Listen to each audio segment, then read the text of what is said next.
And this right here is yet again another example of the epitome of being stuck in the 13th grade. Bro, Gucci was suffering from mental illness, bro, along with being a street, right? You know, Gucci was robbing, Gucci was throwing out of cars, Gucci was hitting over the head with liquor bottles. Gucci was squaring up with in the middle of the mall, bro. All right? He went to jail, and by the grace of God, bro, changed his life around. Right now, again, he get out, and he's still, you know, rapping and whatever, doing this thing. But for the most part, you know, he's a family man, he was married, whatnot, what have you. Gucci changed his life around, bro. He even lost the pot belly and shit. Now to and I keep telling y'all this, bro. This is why always talk about, oh man, you was a lame in high school, you know, way back when. Gonna always forever keep you where they feel like they're your equal or they're better than you, bro. It's where they're comfortable with where you're being. All right. Now, mind you, there's some street shit, I guess, so on and so forth. Gucci is a little older than me. Gucci should be mid to late 40s, right? Either way, according to Gucci was supposed to miraculously pull a strap out, and gun down however many the one to keep up with the mother street guard, all right, the guwap mother mythos. Bro, this is why we'll never get nowhere. Never get nowhere, bro. See you motherfucking progress, man. Niggas don't want to see you grow. This is why we have so many quote-unquote OGs and street still claiming that stupid shit, bro. A person that refuses to change, bro, might as well die. We have to evolve beyond what we know and how we were raised.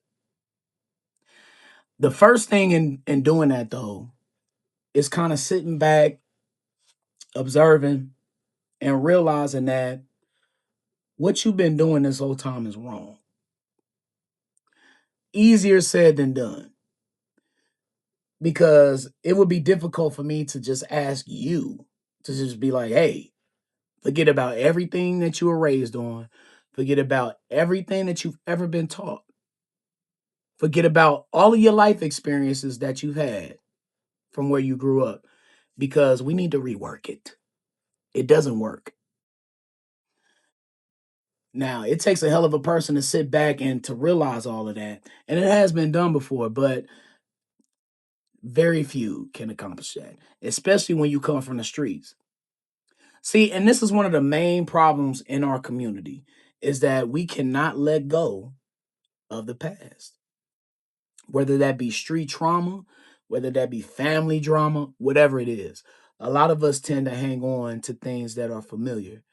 And the streets are definitely familiar with Gucci Mane and Pooh Shiesty. And I find it shocking that grown ass men in this particular situation is calling Gucci Mane a snitch. I'm talking about grown men in their 40s and 50s. If you in your 20s and 30s doing that, fine, whatever. We'll just charge it to the game and we'll charge it to youth. But we're still applying street rules to grown ass men with careers and families. Now, all of these reference videos of Gucci Mane speaking on how he used to be is all of a sudden popping up. And it's like, bro, these videos of y'all that y'all have of Gucci Mane and his old raps and these old interviews are at least 10, 15, perhaps 20 years old about Gucci Mane talking about he's never gonna snitch and he's from the streets and this, that, and the third or whatever. And I'm like, y'all haven't seen the growth in this man.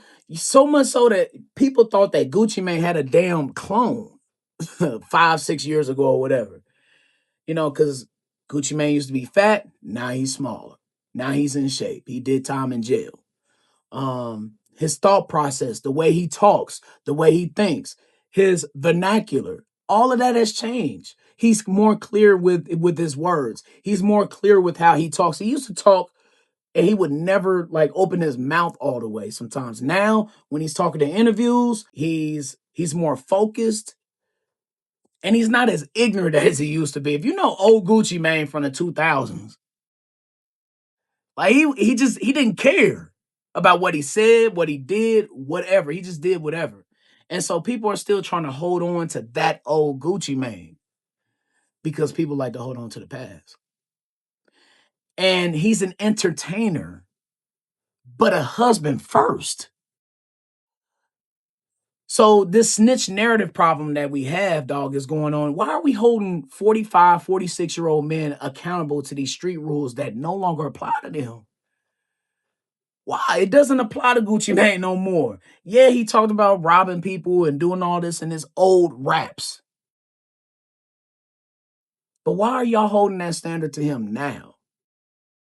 He done came out with a book and how he was paranoid and scared. And after all of that, y'all still gonna hold him to that street shit? See, reporting a crime against you, because Gucci Mane got robbed, dog. They came at him with guns, took his wedding ring. Reporting a crime against you is accountability. It is not normalizing chaos. Because that's what you're doing when you don't report that to the police. And plus, if you do get something stolen, if you get your car stolen, if you get your jewelry stolen, whatever, you have to make some sort of police report in order for them to file an investigation or you get something cracking or get something going.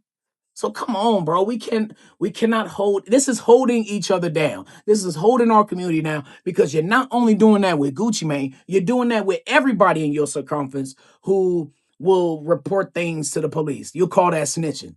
Everybody's not confined to the street lifestyle that you want them to be confined to. You expect a mid-40s married man not to snitch according to your street code that you don't even follow yourself? See, that's my problem with this. There are people online trying to antagonize the situation, going with their Twitter fingers, going with their Facebook comments. Everybody has their own commentary about what somebody else should be doing with their life. When you won't do a damn thing yourself. If something happens to you, you'll be in the same position Gucci Mane is, and you'll be the one talking to the police too, while you sitting there talking about what you about to do or what you finna do or what you not finna do. You don't even follow the street code. Who follows the street code, bro? What are we talking about? Nobody's followed the street code in 30 years. And all of a sudden, y'all want to put it on Gucci Mane now because you some sort of street moral police. Who are you? Nah, he a snitch. I would have did this. You wouldn't have did shit. Shut up. The street mentality on the surface has bled into a practice that is perceived to be used by everybody, and it's not. It's not followed by nobody, not even the street. It's not. What are we talking about? People hit the stand all the time and turn on their partners all the time. We've seen it millions of times. We've seen example after example after example of dudes not following the street code when the court system is on their ass. You don't even follow these rules yourself, but you want to put this on somebody else to try and do it. I hate that from people. I hate people who will want people to do something that they have never done themselves. What are we talking about, man? Would you want that for you and your family? For something to happen in your family and for them not to say anything? What, you going to take it out on street justice yourself? So now everybody gets to go to jail or somebody has to die now? You don't see this repetitive cycle of violence and stupidity that we in? That's what this is all about. The stupidity of a cycle of violence that never ends because you want to get revenge, because you think that going to police is acting like a bitch or whatever. From the studio to the prison pipeline, it is crazy. When are we going to stop this? We have seen the same story in hip hop for over 30 years. And we want to see the same story happen again? It's the same thing. How many rappers we got to see die or go to jail because of some stupid shit? How many times? How many times we have to regurgitate the same story of us coming from the hood, us holding on to the street shit, getting involved in some street shit, not snitching, and now your whole family's messed up. Either you going to jail or somebody died or something. How many times we have to repeat this same stupid ass cycle of violence? This isn't about judging, but it's about evolution and getting out of this street mentality. Because if you leave the streets, you have to leave that mindset too. Otherwise, success becomes temporary. Yeah, you can be the hottest little new artist out right now, and you're talking about robbing people, you're talking about doing this, doing that, and doing, okay, fine. But the moment that you don't grow out of that street mentality is the moment where your success becomes temporary. You can't build a future, y'all, thinking like you're surviving your past. But only those who think of themselves living to be old can understand this, man. Of course, we all have had to go through our thing in the hood. You had to do what you had to do to survive. Nobody's knocking you for that. Matter of fact, congratulations for making up out of your situation when you was younger. Because we know that everybody done went through some badass trauma, especially in the hood. But the same things that you held on to that let you survive when you was young and you was in the hood is going to be the same damn thing that kills you when you get older and you're trying to do something productive. We have got to evolve out of this street mentality mindset.